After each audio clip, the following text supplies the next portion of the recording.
हरे कृष्ण. गीतेच्या या प्रवासामध्ये आपल्या सर्वांचे पुन्हा एकदा स्वागत. अध्याय 8वा, श्लोक 6वा. यम यम वापि स्मरन् भावं त्यजन्त्यन्ते कलेवरं तं तमेवेति कौन्तेय सदा तद्भाव भावितः. हे अर्जुना, मनुष्य मृत्यूच्या वेळी ज्या भावनेने शरीर सोडतो तो त्याच भावनेनुसार पुढे जन्म घेतो. तस्मात् सर्वेषु कालेषु मामनुस्मर युध्य च मयर्पित मनोर्बुद्धी मार्मे वैश्य संशयम्. म्हणून तू नेहमी माझे स्मरण करत राहा आणि आपले कर्तव्यही पार पाड.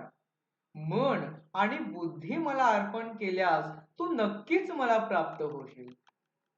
अभ्यास योग युक्तेन चेतसा नान्य गामिना परमं पुरुषं दिव्यं याति पार्थानुचिंतयन. अभ्यास योगाने एकाग्र केलेल्या मनाने जो सतत परमेश्वराचे चिंतन करतो तो त्या दिव्य परम पुरुषाला प्राप्त होतो.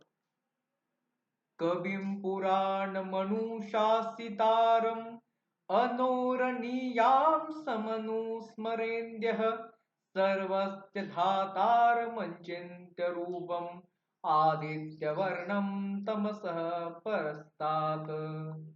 जो सर्वज्ञ सनातन सर्वांना नियमात ठेवणारा परमेश्वर आहे, जो अणुपेक्षाही सूक्ष्म आणि तेजस्वी आहे, त्याचे स्मरण करावे. प्रयाण काले मनसा अचलेन भक्त्या युक्तो योग बलेन चैव भूर्वो मध्ये प्राणमावेश्य सम्यक सतं परम पुरुषमपैति दिव्यम.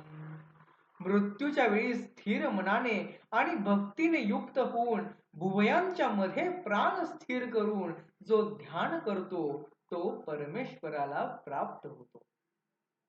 या पुढील गीता आपण पुढील भागात पाहणार आहोत. तोपर्यंत हरे कृष्ण.